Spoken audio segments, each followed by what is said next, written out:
Bharatiya Janata party అంటే ఏ వ్యక్తి మీద ఆధారపడే పార్టీ కాదని, కృషి పట్టుదల అంకితభావంతో ఈ స్థాయికి ఎదిగిందని ఒంగోలు బీజేపీ అసెంబ్లీ కన్వీనర్ యోగ యాదవ్ అన్నారు. స్థానిక శ్రీనివాస థియేటర్ వద్ద బీజేపీ ప్రజాభవన్ 2లో భాగంగా పాల్గొని మాట్లాడారు. ఈ కార్యక్రమంలో సెగ్గం శ్రీను, శివాజీ యాదవ్, రాయపాటి అజయ్, గుర్రం సత్యనారాయణ, రాము, మిలిన్ శ్రీను, దుర్గేష్ తదితరులు.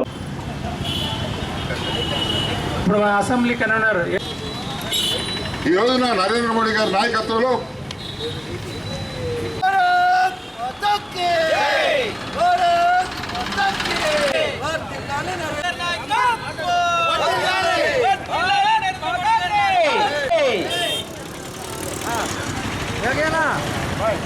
ప్రజాపూర్ కన్వీనర్గా ఉన్నాను. నేడు మనం మన శ్రీనివాస థియేటర్ సెంటర్లో నరేంద్ర మోడీ గారి పథకాల గురించి, కేంద్రం ఇస్తున్న సహాయం గురించి మన అసెంబ్లీ కన్వీనర్ యోగయ్య గారి మాటల్లో తెలుసుకుందాం. వారిని స్టేజ్ మీదకి ఆహ్వానిస్తున్నాం. నరేంద్ర మోడీ గారి నాయకత్వం, నరేంద్ర మోడీ గారి నాయకత్వం. అందరికీ నమస్కారం.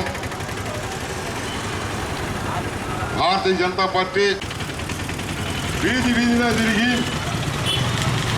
ఈ వైఫల్యాలను ఎండగట్టాలని, అదేవిధంగా నరేంద్ర మోడీ గారు ఈ 10 సంవత్సరాల్లో దేశాన్ని చేసినటువంటి అనేక సంక్షేమ పథకాలను తెలియపరచాలని, దాంట్లో భాగంగానే ఈ రోజున అన్ని కోర్టులలో కూడా ఈ విధంగా ప్రజాపార్ పేరుతో కార్యక్రమాలు జరుపుకోవడం జరుగుతుంది. వల్ల మీకు అందరూ తెలిసిన విషయమే,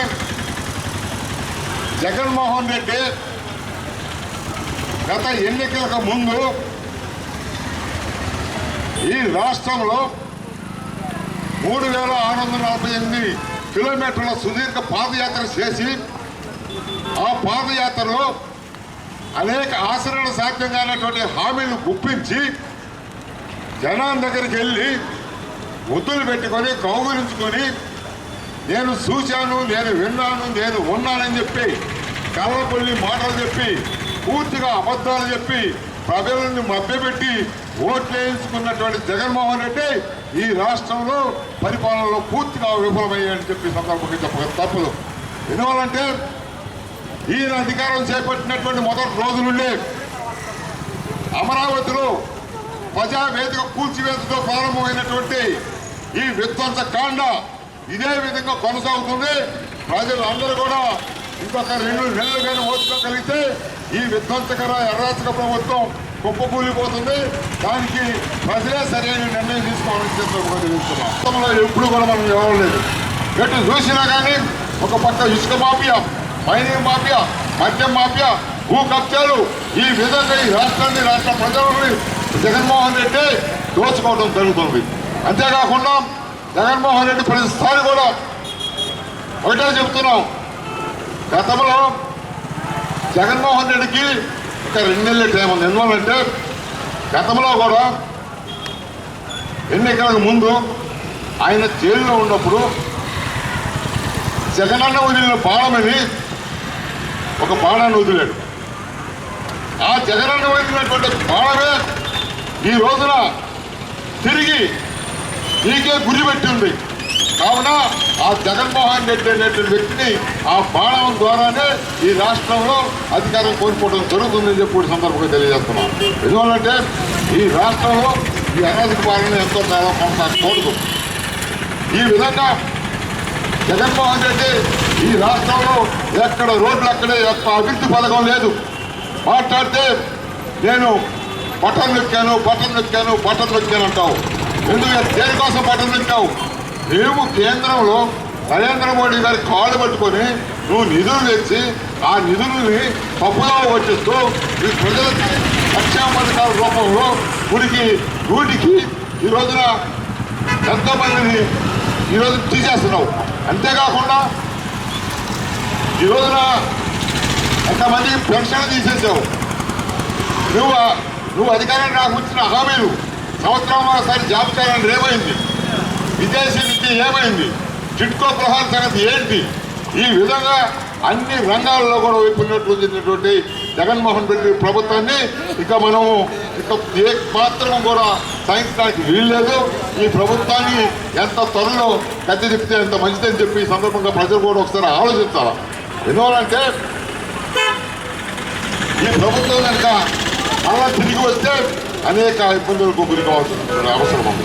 అదేవిధంగా ఈ రాష్ట్రం ఈ జిల్లాలో చూసుకొని మనకి ఈ జిల్లాలో మన ఒంగోలు శాసనసభ్యులు ఉన్నారు. 6-5 సార్లు ఈ ఒంగోలుకి ఎమ్మెల్యేగా గెలిచారు. 20 సంవత్సరాలు ఎమ్మెల్యేగా ఉన్నాడు. కానీ ఒంగోలు జిల్లా ప్రకాశం జిల్లా కానీ నువ్వు చేసిన అభివృద్ధి ఏంటని చెప్పి ఈ రోజున భారతీయ జనతా పార్టీ డిమాండ్ చేస్తుంది. ఈ రోజున ఒంగోలుకి తాగునీరు ఇస్తానని 20 సంవత్సరాల నుంచి శపథం చేస్తానే ఉన్నాడు. కానీ గొర్రెలకమ్మ దగ్గర నుంచి కొత్తపట్నంలో బకింగ్హామ్ కెనాల్ మీద ఒక బ్రిడ్జి కట్టడానికి నీకు 2 బ్రిడ్జి కట్టాలి. అదేవిధంగా ఒకటి కాదు, ఈ రోజున చిట్కులు అక్కడ 15,000 మందికి ఇల్లు ఇస్తానని చెప్పి ఎర్రలో ఫ్లాట్ కొండ సొంతం చేసి ఫ్లాట్ చేసి 50 కోట్ల పైన ప్రజల సొమ్ముని ఖర్చు పెట్టావు. అది మైనింగ్తోనే ఉన్న తెలిపి ఎలా ఖర్చు పెట్టారని చెప్పి భారతీయ జనతా పార్టీ డిమాండ్ చేస్తుంది. అంతేకాకుండా అది పక్కన పెట్టి మరలా కొన్ని 100 ఎకరాలు కొని మన ఇటీవల కాలంలో పట్టాలు ఇచ్చారు. పట్టాలు ఎవరికి ఇచ్చారు?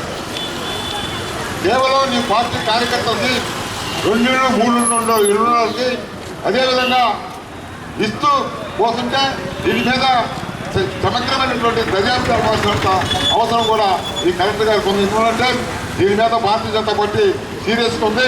ఒక ఇంట్లో 5 పట్టాలు ఇచ్చారంటే అసలైన పేదవాడికి ఎవరికి ఇవ్వకుండా మరి ఈ దళారుల కలెక్టర్ కూడా ఇచ్చారంటే దీని మీద కేంద్ర మంత్రులు హోంశాఖ మంత్రి ఉన్నటువంటి అమిత్ షా గారి దృష్టికి తీసుకుపోతామని చెప్పి ఈ సందర్భంగా ఈ ప్రభుత్వాన్ని హెచ్చరిస్తున్న భారతీయ జనతా పార్టీ. ఆ విధంగా సోదరులారా ఎటు చూసినా కానీ ఒంగోలులో భూ కబ్జాలు, నకిలీ డాక్యుమెంట్లు దాదాపు 300 నుంచి 400 కోట్ల రూపాయలటువంటి కుంభకోణం జరిగితే అసలైన ముద్దాయిని పక్కన తిప్పుకుంటూ అమాయకులందరినీ జైలుకు పంపి ఈ విధంగా దీనికి ప్రత్యక్షంగా సంబంధం లేదని చెప్తే ప్రజలు అనేటువంటి పరిస్థితి లేదని చెప్పి అసలైన ముద్దాయిల్ని పట్టించేంత వరకు కూడా భారతీయ జనతా పార్టీ ఒప్పుకోదని చెప్పి సందర్భంగా తెలియజేస్తున్నాం. ఈ విధంగా సోదరులారా ఈ ప్రభుత్వం అన్ని విధాలకు వైపు నిలుస్తుందని చెప్పి తెలియజేస్తాం. అదేవిధంగా భారతీయ జనతా పార్టీ మీకందరికీ తెలుసు 1984లో 2 సీట్లు ఉన్నటువంటి భారతీయ జనతా పార్టీ ఈ రోజున 303 సీట్లు వచ్చినాయి అంటే దానికి కారణం నిబద్ధత కలిగినటువంటి నాయకత్వం, క్రమశిక్షణ కలిగినటువంటి భారతీయ జనతా పార్టీ కార్యకర్తల యొక్క కృషి, పట్టుదల, అంకిత భావం ఉంటుందని ఈ రోజున ఈ 40 సంవత్సరాల్లో ఇంత విజయం సాధించగలిగామని చెప్పుకోవడానికి తప్పదు.